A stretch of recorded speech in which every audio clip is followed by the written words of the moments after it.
29 degrés à Cotonou sous un ciel totalement dégagé. Mesdames, Messieurs, bonsoir et bienvenue au rendez-vous de midi, votre émission qui vous accompagne au cours de la journée avec des moments de détente et de découverte. Préparez-vous à noter plein de conseils et d'astuces en vue, par exemple, de perdre 3 à 5 kilos sans passer par la case régime sévère. Oui, je veux bien le dire ainsi, régime sévère ou régime minceur. Si vous voulez, restez avec nous pour la découverte aussi d'un modèle en entrepreneuriat, un modèle en start-up, un modèle, une référence start-up, c'est comme ça on a l'habitude de l'appeler ici. Notre spécialiste mode aujourd'hui s'adresse aux stagiaires de partout. Comment rester toujours élégant sans trop dépenser. Puis avec Jennifer, nous aurons la petite histoire du jour. On s'installe maintenant avec José et Marie-Jo.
Et un peu doux, vous me direz par le contraire certainement. Soyons fous, José, à côté de Marie-Jo, seulement 5 jours après la publication officielle et elles sont déjà à 431 000 vues sur YouTube.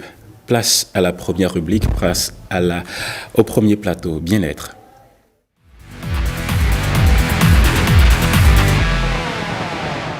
Comment s'affiner sans s'affamer si on le désire? D'abord, est-ce que c'est possible de vouloir perdre 3 à 5 kilos ou peut-être encore plus quand on le désire sans vraiment s'affamer, sans vraiment passer par la case régime sévère comme on a l'habitude de le constater ici? Notre nutritionniste diététiste maison est là, Serge Patrick Zinvoido, bonjour, bienvenue. Bonjour mon cher ami Arossi. La pleine forme, j'espère. Absolument.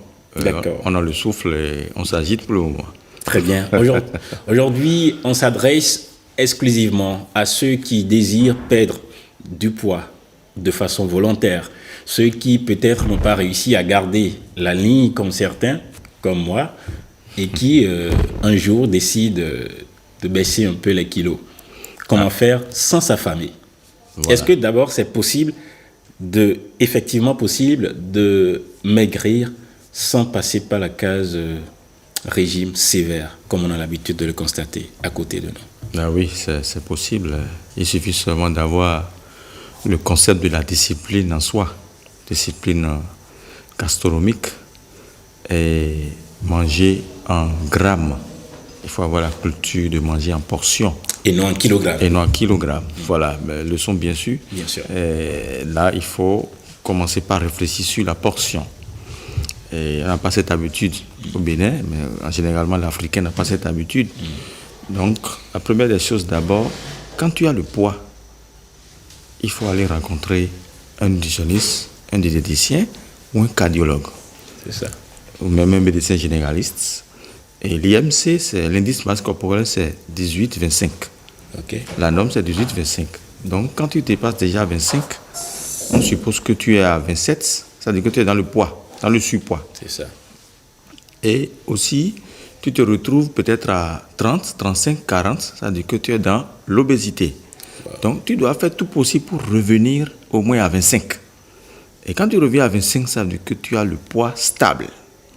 Alors, quel exercice faut-il faire pour revenir au poids normal? Sous nos cieux, on vous parlera de sport intense, on vous parlera d'activités, je ne sais pas, tous les soirs, on vous parlera de matchs tous les jours, au moins 30 minutes, mais on ne vous parlera pas d'aliments. D'aliments, voilà, alors que l'alimentation est importante. Qu'est-ce qui a fait que tu as du poids? C'est l'alimentation, c'est la malbouffe. Voilà, donc là maintenant, il faut partir de certains aliments spéciaux, à savoir, nous devons avoir une habitude alimentaire très saine pour avoir un bon poids. Alors, je prends par exemple le petit déjeuner. Oui. Le petit déjeuner, celui qui veut perdre du poids doit manger comme un roi le matin. Alors, dans son petit déjeuner, il doit regrouper les macros et les micronutriments, c'est-à-dire les vitamines, les protéines, les lipides, les glucides, le zinc, tout ça. Un petit rappel, le petit déjeuner doit se prendre autour de quelle heure normalement? Entre 7h et 9h. Pour tout le monde? Pour tout le monde, normalement. Il y a des gens qui prennent le petit déjeuner à 11h, à 12h. C'est très dangereux. Le petit déjeuner, c'est entre 7h et 9h. Quand tu veux maintenir ton poids, écouter ton corps, respecter la ligne, avoir une bonne ligne, marcher en soulevant les pieds. Parce que quand tu ne soulèves pas les pieds, ça c'est le surpoids dense. Il faut voir quelqu'un qui marche et il a une lenteur dans ses pieds. Ça veut dire que celui-là, il a du poids jambaire au niveau de la jambe. Il a du mal à traîner. Très bien. Donc tu dois te soulever vite pour qu'on sente que celui-là, il n'est pas un rêveur debout. Est-ce que tu vois? Donc là, le petit déjeuner doit composer des fruits, du riz peut-être, ou bien du riz, maintenant on retrouve les glucides, ou bien de patates douces sautées, bien de pommes de terre sautées, avec beaucoup de légumes plus. Donc je prends par exemple 10 grammes de patates douces sautées. 10 grammes de patates douces sautées, là c'est déjà bon pour maintenir et pour diminuer son poids d'abord. Et les glucides ici aussi, à peine 10 grammes, bien et 25 grammes de glucides. Maintenant, soit 15 grammes de légumes. Poivron vert. Va dominer. Voilà, ça va dominer. Et à peine 10 grammes de protéines. C'est-à-dire peut-être le poulet, le poisson, les œufs. Mais il ne faut pas mélanger poulet et œufs. Si tu as envie de prendre poulet, tu prends poulet. Et tu enlèves la partie blanche, tu grilles le poulet avec des épices qui vont maintenir le poids. Alors, ces épices, nous avons le curcuma, nous avons la cannelle, nous avons le clou de girofle, nous avons le pédiricou, nous avons l'ail, nous avons aussi l'aneth. L'aneth, c'est une épice qui te permet de faire partie des graisses jambaires, c'est-à-dire les graisses au niveau de la jambe. Et avec toutes ces épices maintenant, tu prends ton petit déjeuner. Et tu finis maintenant par peut-être un thé. Chaud. Un thé chaud, voilà. C'est pas le café, hein. Non. C'est pas... Ni non. le Milo. Ni le Milo. C'est pas ça. Il faut prendre simplement... Du lait chaud? Non, pas du tout. Là, c'est encore pire. Tu as déjà plus de protéines. Tu prends simplement les feuilles de chez nous. Du thé vert simplement. Par exemple, le chayo que nous avons. Il y a le basilic. Il y a le thym. Voilà qu'on adore actuellement les choses importées. Donc, voilà, c'est ça qui fait mal. Il y a même la peau de l'oignon. Ah bon? L'oignon qu'on coupe là. Qui peut se prendre en thé? Oui, en thé, simplement. Et tu dopes un peu de curcuma. Là, tu verras que tu as une digestion impeccable. Et ça te permet encore de propulser dans la journée. Et maintenant, à partir de 16h, 17h, tu retrouves encore une bonne protéine. Rien que de protéines. C'est ça. Pour nourrir les muscles, les tissus. Ces protéines, c'est quoi? Nous avons le haricot rouge, nous avons le pois d'Angole, nous avons le cassoulet, nous avons voinzon, la zingo cuit. Alors, tu prends ça bien entre 16h et 17h. Protéines de source végétale. Voilà. Et simplement, tu prends des thés pour aller dormir. Il y a des thés qui amènent le sommeil. Quand je prends par exemple la verveine c'est ça qu'on appelle en fond Chayoma avec citronnelle. Les deux ressemblent. Quand tu mélanges les deux, tu prends ça, ça t'apporte le sommeil. Le soir, tu prends ça au coucher. Mon frère, déjà, à partir de 4h, 5h, tu te lèves sans des maux d'articulation. Je dis bien, tu as dit, l'organisme même dit, lève-toi vite pour aller travailler. Et tu retrouves mobilité, flexibilité, et facilement, tu travailles, tu retrouves. Maintenant, pour maintenir le poids, c'est très simple. Il faut avoir un programme alimentaire qui te permet de manger. Tu as envie de manger le repas, mais tu manges ça en petite quantité. On suppose que tu aimes le riz au gras. C'est ça. Alors, tu veux prendre du riz au gras maintenant. Tu demandes qu'on te donne une petite portion du riz. Parce que le riz, c'est du gluten. Et aujourd'hui, maintenant, beaucoup n'achètent pas riz sans gluten. Beaucoup vont vers le riz à gluten. Et là, ça te laisse du poids. Donc, tu prends peut-être une petite partie et tu te mises sur 5 légumes, à savoir, qui maintiennent le poids. Il y a le concombre, il y a le gingembre, il y a aneth, il y a aubergine, il y a courgette. Tous ces légumes maintiennent le poids. Je n'ai pas entendu parler de carottes. Non, carottes, c'est un peu sucré. Et c'est quand tu as des problèmes de tension oculaire, la myopie, cataracte, qu'il faut commencer par se condenser en carottes avec curcuma. Parce que carotte, il y a un index glycémique très élevé. Donc plus tu consommes la carotte, plus la glycémie peut monter sans que tu ne saches. Mais quand tu mets le curcuma dedans, c'est-à-dire que tu es un anti-inflammatoire. Donc c'est équilibré. En même temps, le curcuma permet la bonne circulation des vaisseaux sanguins oculaires. Des vaisseaux sanguins oculaires plutôt. Donc ça veut dire que le sang circule simplement et la tension oculaire commence par diminuer. Aussitôt quand tu mets le curcuma, ça veut dire que l'huile est là pour les inflammations. Donc quand le corps est en inflammation, il est là pour équilibrer l'inflammation. Et naturellement, tu retrouves un poids standard.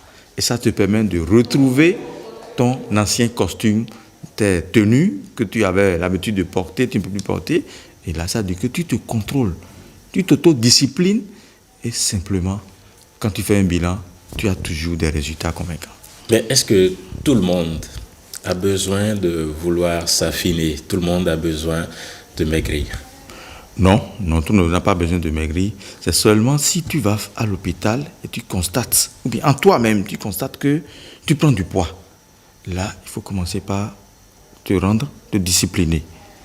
Mais si tu constates que tu es en dessous de l'IMC, par exemple, tu es à 16, tu es à 14, alors là, il faut chercher à revenir vers 19, 20.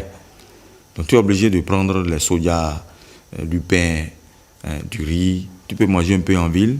Les shawarma, tu peux commencer par prendre ça un peu pour retrouver légèrement du poids. Tes boissons sucrées, c'est normal. Parce que quand tu es à 14, ça dit que tu es dans la faiblesse musculaire. C'est ça. Et ça peut créer encore d'autres problèmes. L'hypoglycémie, l'hypotension, et tu te retrouves dans cet état. Donc, tu dois te contrôler pour voir est-ce que je suis dans les normes de 18 à 25. Mais quand tu es dans ces normes, il faut te contrôler. Mais quand tu es en dessous, là, le petit déjeuner change. Tu manges matin, midi et soir. Pendant une semaine, et tu retrouves en même temps ta forme.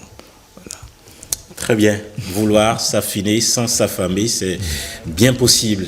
On n'a pas du tout parlé des activités sportives, hein, parce que peut-être... Le sport, c'est en seconde position. C'est ça. Parce que le grand problème, c'est la nutrition.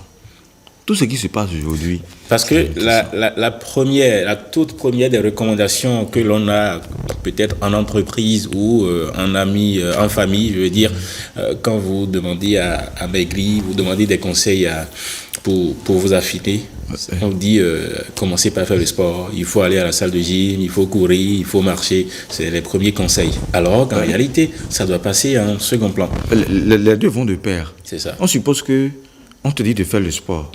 Tu finis le sport et tu prends la bière. Tu reviens encore au statu quo. Tu n'as rien changé. Tu transpires. Alors que, un petit exemple, moi, en temps, j'étais à 27 d'IMC. C'est ça. Et je me suis conçu mon régime. Et tous les jours, je fais la marche pendant 45 minutes. Je fais au moins 30 minutes de marche, 15 minutes de footing. Arrivé le lundi, par exemple, j'ai fait pendant une semaine, 7 jours. Et j'étais à 27. Le lundi, quand j'ai fini la marche, j'ai pris thé de curcuma. J'ai pris 1 litre de thé de curcuma. Le mardi, j'ai pris cannelle. Le mercredi, quand je finis le soir, je prends du chaud. Pendant une semaine, je suis venu banalement à 24. Wow. Bravo. Vous voyez? Donc ça veut dire que plus tu fais l'activité physique, il faut voir ce que tu prends. Ce n'est pas la bière, ce n'est pas du gâteau. Non, il faut faire beaucoup attention à ce niveau-là. Très bien. Et joindre les deux bouts. Et finalement, on a un poids de maintenance. Toujours un plaisir de discuter avec vous, d'échanger avec vous. Serge Patrick Zivoido, nutritionniste, diététicien. Merci d'être passé au rendez-vous de midi. Est-ce que madame en face de vous a besoin de s'affiner encore? Non, on n'a pas besoin, hein, parce que là, elle a une bonne hanche et tout est au point là. D'accord. Moi, je n'ai pas pu voir la hanche. Je ne vois que la taille en face de moi. Et au niveau de la poitrine, on sent qu'il n'y a pas de graisse. Tout est bien. Tout est bien pour le moment. Mais peut-être que toi, tu vas compléter ce que tu as constaté. D'accord. Merci, c'est noté. Alors, le plateau suivant, référence Startup, Eniola Fadebi. À tout de suite.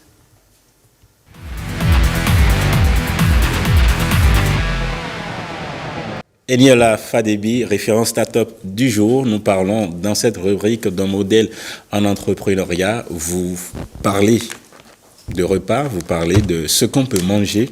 Nous venons de quitter notre nutritionniste. Mais apparemment, vous avez réussi à garder la ligne selon ses dires. Comment c'est possible? S'occuper tout le temps du manger et ne pas prendre du poids. Bon, merci, Monsieur Marcel. Et il faut dire que je ne fais rien de particulier. C'est de naissance. C'est ça. C'est tout simplement de naissance. Et le sport, je n'en fais pas. Wow. Je ne fais pas du sport. Seulement, je peux dire que... Mais le sport est bon pour la santé. Je jeûne beaucoup. Ok. Je jeûne beaucoup. Je ne sais pas si c'est pour ça que j'ai la forme. D'accord. Alors, entrepreneuriat, qu'est-ce qui vous a poussé? Vous faites quel genre d'activité? Dites-nous d'abord le genre d'activité que vous faites. Vous avez décidé d'entreprendre. Quel genre d'activité est-ce que vous faites? Alors, comme vous l'avez dit d'entrée, je suis Eniola Fadebi. Et je suis dans l'entrepreneuriat et spécialement dans la transformation que nous mettons dans un groupe d'agroalimentaire. C'est ça. Et je représente Délice Royal ici ce matin. Délice Royal qui fait dans tout ce qui est grillantine. Et nos produits se présentent communément en chips de plusieurs saveurs. Les matières premières que nous utilisons d'habitude sont tous d'ici, de chez nous. Oui. Rien n'est importé. Non, rien n'est importé, que ce soit le riz, que ce soit la patate douce, que ce soit le taro, que ce soit le fruit à pain ou la banane. Est-ce que vous participez actuellement à la foire du consommation local en cours? Oui, je suis là, stand 14. Ok. Je me fais représenter par mon équipe. D'accord. Et ça se passe bien. Très bien. Les gens aiment ce que vous faites. Vous avez commencé ça depuis quand, par exemple? Délices Royales a commencé cette aventure depuis 2016. Depuis 2016, on a commencé par beaucoup d'autres matières. On ne faisait pas des chips. Mais vous faisiez quoi? J'étais beaucoup plus dans les farines de chez moi, ça qu'on n'a pas appelle marché? la fou. Ça n'a pas marché? Ce n'est pas que ça n'a pas marché. J'ai juste voulu commencer par là pour voir. Et ça a pris. Donc, avec le temps, vous avez ajouté les chips. J'ai ajouté les chips et je vois que les chips marchent plus que les farines pour moi. D'accord. Et je me suis spécialisée dans Alors, les quand chips. on va se mettre à présenter les chips que vous fabriquez, ça, je peux deviner tout de suite qu'il s'agit de la banane. La banane c'est ça, hein? Oui. Chips de banane. Et là, je ne sais pas de quoi il s'agit. C'est notre nouveau produit. C'est fait à base de quoi? À base de la patate douce. C'est la patate douce. Patate douce. Fait en bâtonnet. D'accord. Fait au four, sans huile. Mais la patate sans douce, vous avez les cultures où? À Cotonou, ici? Oui, oui. C'est à Cotonou qu'on s'approvisionne. Et en fait, la plupart de nos fournisseurs sont dans les villages. Ok. Et elles viennent à Tokba et c'est là qu'on s'approvisionne. D'accord. Et ici, on a quoi? Ici, pas de... Là, c'est du riz. Du riz, hein? C'est du riz. Des chips à base de riz? Non, du riz fait en croquettes. Ok. Fait en croquettes, en plusieurs saveurs. Ça, c'est sucré. On a saveur salée aussi. C'est ça. Sans huile, parce que tout se fait au four. À part les bananes, bien sûr. Ce sont les deux produits. Nous n'avons que 3 échantillons ici, mais vous ne faites pas que ça, j'imagine. Non, on ne fait pas que ça, mais c'est les produits phares. C'est ça qui sort. On peut retrouver tout ça en exposition à la foire du consommation local? On peut les retrouver à l'Amazon, stand 14. D'accord. Ça se déroule comment, la foire? La foire, en général, mais cette fois-ci, ça n'a pas donné comme d'habitude, je ne sais pas pourquoi, mais on est là, puisqu'il faut chercher il n'y a pas la d'affluence visibilité. à la place de l'Amazon, il n'y a pas d'affluence? Bon, la plupart attendent les derniers jours pour venir découvrir. Donc, on garde toujours espoir pour la fin. Ouais, je sais que vous êtes dans une entreprise, vous exercez normalement comme employé quelque part, mais qu'est-ce qui vous a poussé à entreprendre encore? En fait, j'avais travaillé pendant au moins 12 ans dans différentes structures de la place. Et c'est les frustrations qui m'ont poussé à chercher au plus profond de moi-même. Frustration de quel genre? Du harcèlement, par exemple? Du harcèlement. Du harcèlement. J'ai été beaucoup victime de ça. Et à un moment donné, j'ai décidé d'arrêter et de me lancer. Et c'est là que, avec, vous allez m'excuser, beaucoup de prières, l'inspiration m'est venue et j'ai commencé avec Délices Royales. Avec ça.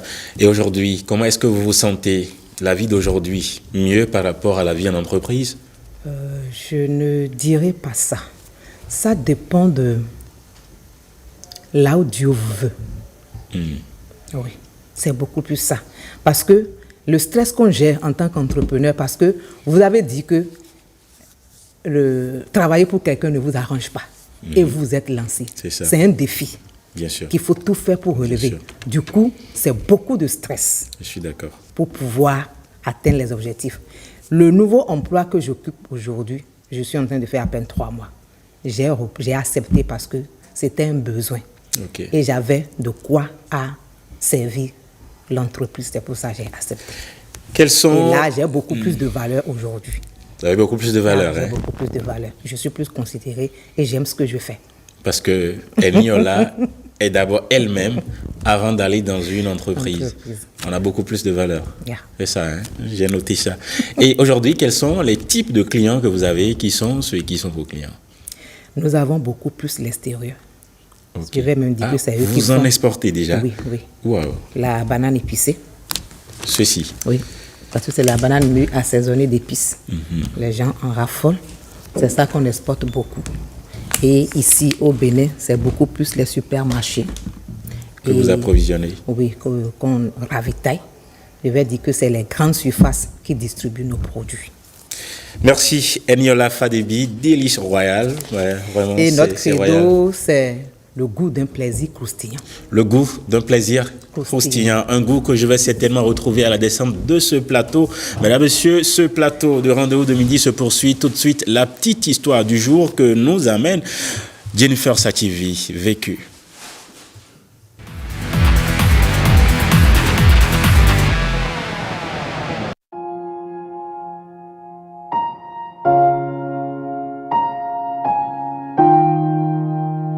Je vais vous faire part de mon expérience par rapport aux auxiliaires de maison, ou comme on appelle les nounous. Oui.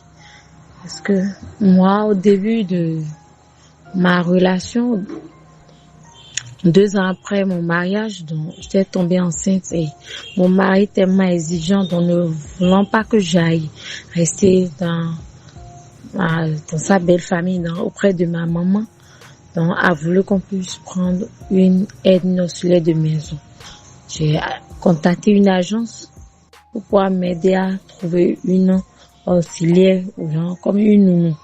Donc, quelques jours après, ils m'ont contacté, ils ont amené la fille. C'est une fille, elle a 24 ans, elle est restée avec moi.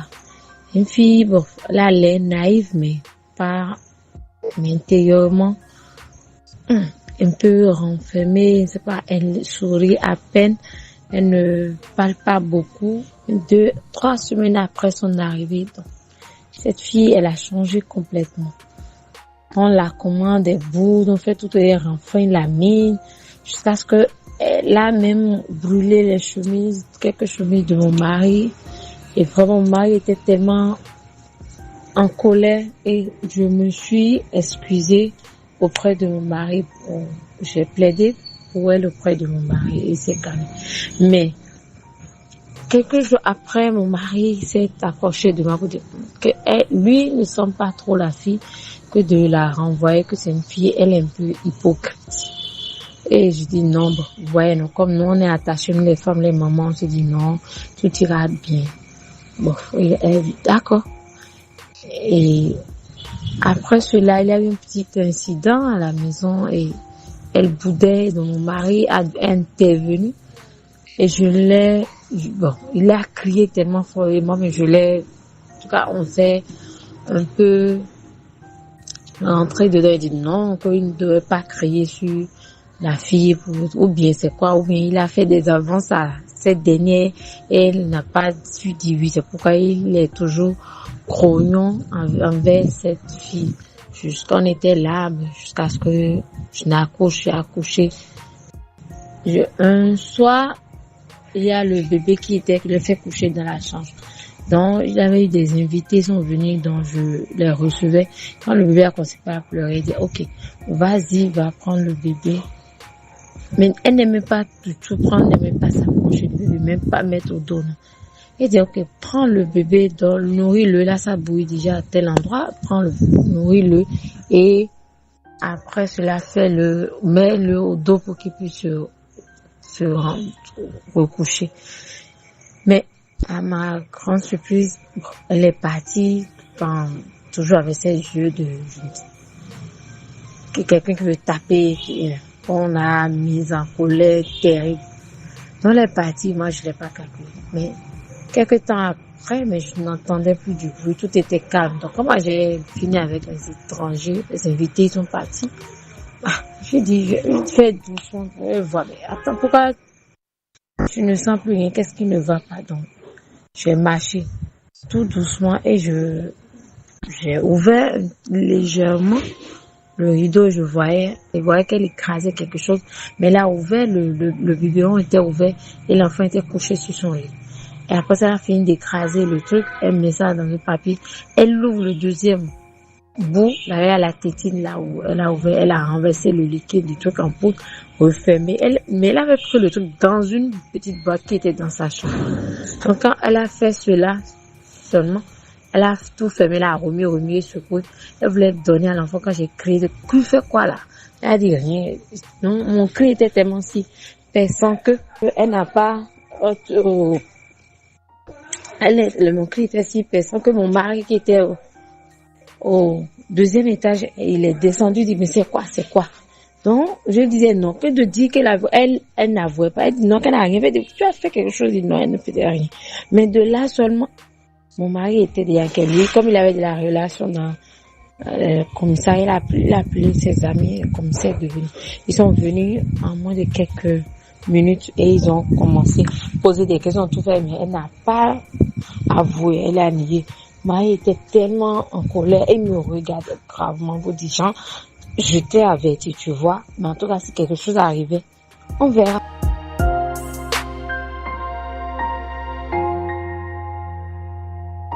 Voilà, une nounou recrutée qui devient problématique, une nounou qui finalement a voulu empoisonner ton fils juste parce qu'elle a été grondée. Elles nous ont rejoint entre-temps sur le plateau Sophia Tosseni, Jennifer Sativi, bienvenue. Merci. Comment allez-vous? Bonjour, chers amis téléspectateurs. D'accord. Et une histoire réelle, Jennifer? Une histoire réelle que la dame a bien voulu partager avec nous. C'est ça. Ok. Tu as déjà la suite de l'histoire avec toi? Mais non. La nounou est toujours au domicile? Non, j'avoue qu'elle est partie. Déjà? Elle est partie. La dame, bon, ça c'est en amont. La dame est devenue un peu plus méfiante. Voilà, elle est encore un peu traumatisée. Ok. L'histoire date de quand? Bon, ça fait un bout de temps quand même. Hein, ça fait plusieurs mois. D'accord. Qu'auriez-vous fait à la place de la dame Sophia Tosseni?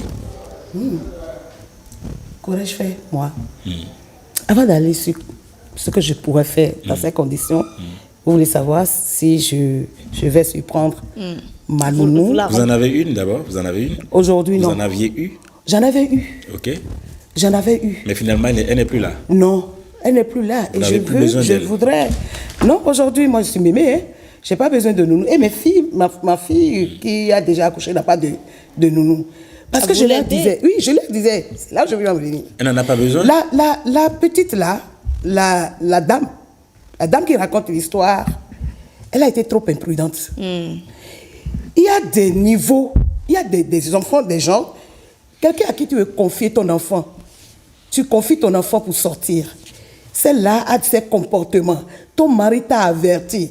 Même pour des mamans averties, c'est toi, la maman, qui déjà prend les taureaux par les cornes. C'est toi qui décides de ce que la bonne doit partir. Et dans ces conditions, dans tout ce qu'elle a raconté, c'est elle qui devrait dire, il faut que cette fille-là parte avant que son mari ne s'en rende compte. Ça dit que le bébé là, c'est un bébé, comme on lui dit, un bébé de la vie.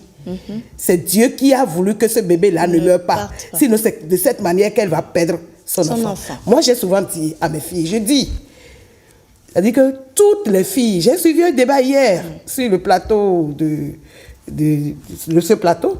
Hier, on parlait de est-ce que toutes les femmes doivent savoir cuisiner? Oui, je voulais bondir pour venir sur le plateau. Toutes les femmes doivent savoir préparer, savoir tout faire. La femme qui va en ménage doit savoir tout faire. Parce que d'abord, si tu ne sais pas le faire, les filles que tu prends, Que mettez-vous dans tout? elles vont te bleuir. Que mettez-vous dans tout? La cuisine? Mais tout ce qu'il faut. Comme? Je dis tout. Comme? Faire la maison, faire la cuisine et faire tout ce que vous voulez. Ce que tu n'es pas dit. C'est à quoi vous pensez, De toutes les façons, je dis, elle a frôlé le pire. le pire. Si, quand son mari disait, il faut qu'elle parte, je crois que elle voulait garder la fille parce que elle a besoin d'aide. Elle est patiente. Elle a besoin d'aide, elle est patiente. C'est-à-dire qu'il y a des niveaux de patience. Quand les domestiques, moi, quand j'en prenais, quand tu me dis, je n'attends même pas que tu dises que tu veux partir. Et si tu me dis un jour, une domestique voulait me faire du chantage, je suis rentrée de l'extérieur avec mon bébé de 8 mois, et alors que j'ai demandé qu'on la prenne avant que je n'arrive pour qu'elle s'habitue à la maison, dès que je suis venue, elle a comme, bon, un homme à la maison avec une domestique, c'est normal. Parce que moi, quand je viens, que les choses changent. Donc, elle ne supportait pas ma présence. Laisse-moi aller au bout de cette histoire parce que je voulais te dire aux filles. On a pris beaucoup de temps. Oui. Donc, bon, ça a changé un peu, donc elle ne voulait plus rester. Donc, elle a voulu me faire chanter. J'ai m'habillé un matin pour venir au boulot. Quand elle a appelé mon mari pour dire qu'elle veut partir. Ah. Et mon mari était tellement... Parce qu'un bébé de 8 mois, qu'est-ce qu'il va en faire? Donc, comment mon mari était anxieux. Il est venu, mais c'est à peine Il a pu ouvrir la boîte pour dire, il m'a dit, est-ce que tu as appris ce que la bonne a encore dit? J'ai dit, elle a dit quoi? Elle a dit qu'elle veut partir. Je dis, elle veut partir. J'ai jeté ma jupe, j'ai pris mon paille. Je suis sortie, j'ai dit, hé, tu t'appelles comment? Viens, viens, viens. Qu'est-ce que tu as dit à papa? Et elle me regardait comme ça. J'ai dit, tu veux partir? Ok. Donc on ramène alors, nous rentre, cherche, prends tes affaires. Et puis elle est rentrée, je l'ai suivie. Et elle tardait à faire ses affaires, puis je l'ai aidé à faire ses affaires rapidement. Aussi et j'ai dit, facile. on te doit combien? Je suis rentrée en chambre, j'ai pris sa solde. Tiens, voilà ta solde. Ok, allez. Pourquoi cette réaction spontanée? Voilà, cette réaction spontanée, parce que le jour où une domestique te dit, je veux partir, si tu ne la fais partir, si tu ne la fais pas partir, c'est des choses comme ça qui vont arriver. Parce qu'elle a déjà décidé de partir. Si tu la lui laisses, bien une domestique te dit, je veux partir dans un mois, ma chérie, il faut faire rapidement, faire en sorte Pour que anticiper. le mois ne vienne pas, ne finisse pas, faire la partie pour avoir la paix. Parce que si elle reste là, elle ne veut plus partir, elle n'a plus le cœur à l'œuvre. Donc si tu la laisses là, ça dit qu'elle va te faire voir du n'importe quoi. C'est pour ça que je dis, toutes les femmes doivent savoir tout faire, savoir être femme dans ton ménage. Oui, que mais sinon, parfois on n'a pas le temps de tout faire. mon frère, Surtout oui, quand il y a on n'a un pas le enfant. temps de tout faire, mais tu fais ce que vous êtes à deux, vous êtes le couple, votre couple doit savoir déterminer les priorités. Ça là, si je peux me lever un matin, si je ne peux pas balayer ma maison, elle reste comme ça. Elle reste comme ça, je fais l'essentiel et on s'en va. Si on doit sortir. Je veux dire autre chose. Il y a le rapport de voisinage qu'il faut vraiment privilégier. Le jour là, quand mon mari est revenu en chambre, il a dit, mais pourquoi tu as fait ça? C'est-à-dire qu'en faisant ça, à quoi tu penses? Comment irais-tu au boulot? Je dis, et vous regarde-moi. Pendant ce temps, au moment où, quand les domestiques viennent chez moi, elles viennent toujours en gardienne. À l'heure où je m'habillais, ma fille était déjà lavée. Moi-même, j'ai déjà tout fait. J'ai déjà apprêté ma fille. Elle veut rester dans ma maison en gardienne, vraiment. Donc, j'ai pris ma fille et je l'ai habillée rapidement. Une maman, paix à son âme, franchement. Je lui dis vraiment, merci. Je l'ai amenée en bas, je l'ai fait descendre. Et j'ai dit, maman, la petite là a dit qu'elle s'en va. Elle a dit, maman a dit quoi? Elle a mis le bébé au dos rapidement. J'ai dit, elle mange tout. Voilà sa bouillie qui est là. Mais elle est déjà, à 8 mois, ma fille était déjà indépendante, presque indépendante. Et c'est comme ça que j'ai dit, les rapports de voisinage, tu ne veux pas être une maman de bébé et la voisine d'à côté, tu ne la salues pas. C'est ce que je vois aujourd'hui le plus souvent. Je voulais dire aux femmes, sachez être vous, une femme au ménage, une femme bien éduquée au ménage. Sachez tout faire pour que quand vous allez, quelqu'un va vous dire, je suis en train de partir, que vous n'avez pas... Vous la laissez partir. Merci Sophia Oseni. Quelqu'un qui a voulu faire du mal à votre fils ou à votre fille, certainement peut vous faire du mal aussi. Et c'est peut-être parce qu'elle n'a pas réussi à vous faire du mal qu'elle va le faire à votre fils. Mais cette histoire pose un problème fondamental à mes yeux, c'est que le choix de la nounou, le choix de la domestique, il y en a, je sais qu'il y en a qui vont recruter en entreprise, il y a des structures bien établies pour ça, il y en a qui vont en recruter là-bas, mais il y en a qui préfèrent faire avec des proches. Quel doit être le choix, le meilleur choix? Eniola? À mon humble avis, il n'y a pas un meilleur choix. Très bien. Il n'y a pas un meilleur choix. Et je sais que s'il y a des carrément éviter des relations avec des nounous? Faut-il carrément éviter des domestiques à la maison? Ce serait l'idéal, d'éviter les domestiques à la maison. Mais il s'est fait que, à notre ère, éviter ça, ça va être encore beaucoup créer d'autres à gérer. problèmes. Le quotidien sera difficile à gérer. Sera difficile à gérer. Donc, il va falloir faire toutes choses avec délicatesse et sagesse, surtout. Donc, vous n'êtes pas trop chaud pour qu'on aille en entreprise recruter. Vous n'êtes pas non plus trop chaud pour qu'on fasse avec les proches. Ma réponse est mitigée. Vous en avez eu chez vous? Non, je n'en ai jamais pas. J'ai des gens qui travaillent pour l'entreprise et ça s'arrête là. Vous n'en avez jamais eu à la maison? Non. Pourquoi? Le besoin ne s'est pas fait sentir. En fait, j'ai 2 filles. Ok. Qui sont déjà grandes. C'est suffisant. Donc, c'est largement suffisant pour moi. D'accord. Jennifer, Vous en avez à la maison, papa en avait, maman en avait? Oui, évidemment, quand on était tout petit, les parents n'étaient pas à la maison, donc évidemment. Mais vous aviez de bonnes relations nous, avec? bizarrement, on a eu une chance, on les appelait Ça Dada. ne finit pas toujours mal. Voilà, on les appelait Dada. Celle qui a le plus duré avec nous était pratiquement comme un membre de la famille. C'est vrai qu'après, bon, elle est tombée enceinte, elle est tombée amoureuse. Enceinte de qui? Enfin, de quelqu'un. Pas de la maison? Non, pas de la maison, pas de la maison. D'accord. Donc, elle Parce nous que ça a... arrive aussi très souvent. C'est aussi les problèmes qu'on gère souvent. Elle a fugué, mais après, il y a eu une autre, on était déjà un peu plus autonome, donc ça s'est très bien passé. Mais moi, déjà, en lisant cette histoire, ça m'a fait penser à quelque chose que je vais raconter très rapidement. Un jour, j'étais assise quelque part, il y avait une dame qui, apparemment, elles étaient en groupe. La dame que je connais, elle nous racontait, hein, écoutez très bien. Je vous écoute. J'espère, je vais le dire en fond avant de traduire. Elle nous racontait un peu ces histoires. Elle dit, et bit de bois, et caca. Elle prenait plaisir à malmener les enfants quand leurs parents sont au boulot. Ça m'a tellement choquée. Je me suis dit, mais c'est vrai qu'elle n'avait pas d'enfants, mais comment est-ce qu'elle peut prendre plaisir à faire du mal à quelqu'un sous prétexte que ses parents sont à Koweït? Personne ne t'a dit d'arrêter l'école, en fait. Donc, je me suis dit, mais ces parents-là, est-ce qu'ils ont conscience de ce à quoi leurs enfants sont exposés quand ils ne sont pas là? Parce que quand les parents viennent, elle peut toiser l'enfant, si tu parles, je te menace. Donc, j'ai trouvé ça tellement délicat que je me suis demandé, mais finalement, comment on fait? Il y a des gens, il y a des personnes qui ont leur maman en vie, Dieu merci, qui les aident, mais encore qu'il ne faut pas fatiguer les mamans, il faut forcément quelqu'un à côté. Le choix, moi, je ne sais pas. Hein. Je pense que je connais quelqu'un. Est-on obligé? Malheureusement, à un moment, le besoin s'impose. Si vous avez, par exemple, une mère qui n'est pas du tout disponible ou qui est peut-être invalide, et vous avez beaucoup de choses à faire, vous êtes peut-être entrepreneur, gérer l'équipe, tout ça, à un moment, vous aurez besoin d'une aide. Obligatoirement, même en tant que fonctionnaire. Quand vous avez beaucoup de choses, à un moment, vous aurez besoin d'une aide. Il faut peut-être bien choisir. Je ne sais pas comment, mais il faut bien choisir. Sophia Tosseni, comment faire pour que ce qui a bien commencé puisse bien finir entre vous, entre la famille, la nounou ou la domestique? Comment faire?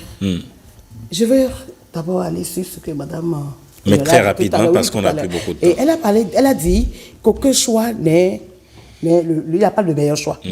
Parce que vous semblez dire que si on va en entreprise pour aller en recruter, ça va être mieux. Et je voudrais vous dire que j'ai connu ce cas-là aussi, d'une belle-sœur à moi qui en a recruté en entreprise.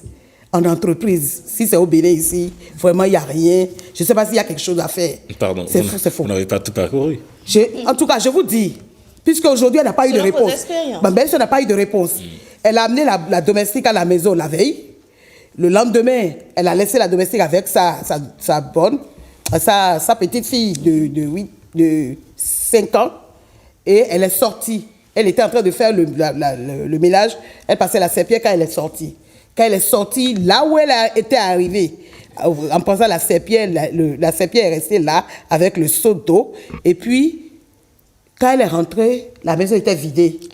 Ses bijoux, elle a forcé la porte. Non. Elle a pris tous ses bijoux. Une histoire de plus de 20 millions. Elle a pris tous ses bijoux, tous les bijoux. Je connais à ma belle-sœur, les gros bijoux en or. Elle a tout pris. En moins de 48 heures? Je vous assure, en 48 heures comment? 24 heures. En moins d'une heure de temps. Parce qu'elle était juste allée pour prendre quelque chose et revenir à la maison. Elle a déjà fait l'opération, elle est partie. Jusqu'à aujourd'hui, les gens chez qui elle a recruté la fille n'ont jamais pu lui donner de solution. Je vous assure. Et rien n'a été fait. Jusqu'à aujourd'hui. Donc, il n'y a pas de meilleur choix. Moi, je voudrais dire, ce qui a commencé, tu as aujourd'hui, je dis... Parce que généralement, ça commence toujours bien, hein, les relations avec les nounous, avec les domestiques, ça commence toujours bien. Mais comment faire pour que ça finisse bien? C'est pas parce que on crée sur la domestique ou bien on la malmenue ou bien quelque chose, tu as beau leur donner le meilleur des traitements. Si elle est méchante, tout court. Si elle veut te faire le coup, elle te fait le coup.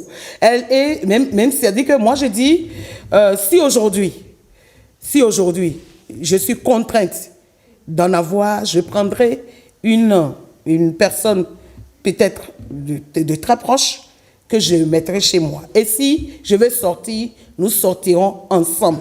Je fermerai ma porte, je mettrai la domestique quelque part, pas chez moi, pendant qu'aujourd'hui je ferme ma porte. Et ça dure depuis plus de 10 ans que je ferme ma porte et je sors Aujourd'hui, mes enfants sont grands. Je n'ai pas de problème d'enfants. Le besoin n'est pas là. Si nous devons aller... Mais un jour, votre fille en aura besoin. Si nous devons aller, je ne sais pas. Je ne sais pas. Aujourd'hui, pour le moment, elle n'en a pas encore. Ou bien parce vous allez elle jouer travaille de à la façon- nounou chez votre fille?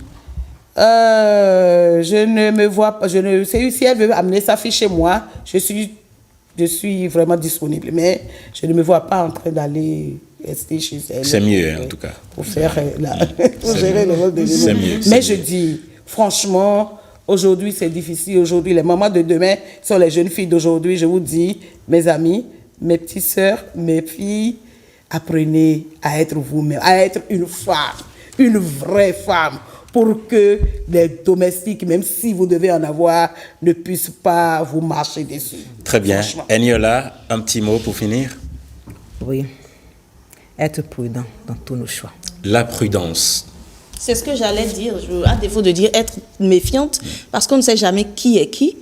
Donner autant de confiance à une domestique et la défendre de surcroît, bravo à cette dame. Merci, très content, très heureux d'avoir partagé ce plateau avec vous. Quant à vous, chers téléspectateurs, on se retrouve demain avec le même plaisir. Merci d'être restés pour ces quelques minutes de partage et de découverte. À demain pour la grosse ambiance de week-end comme j'aime toujours le faire avec vous. Bye bye.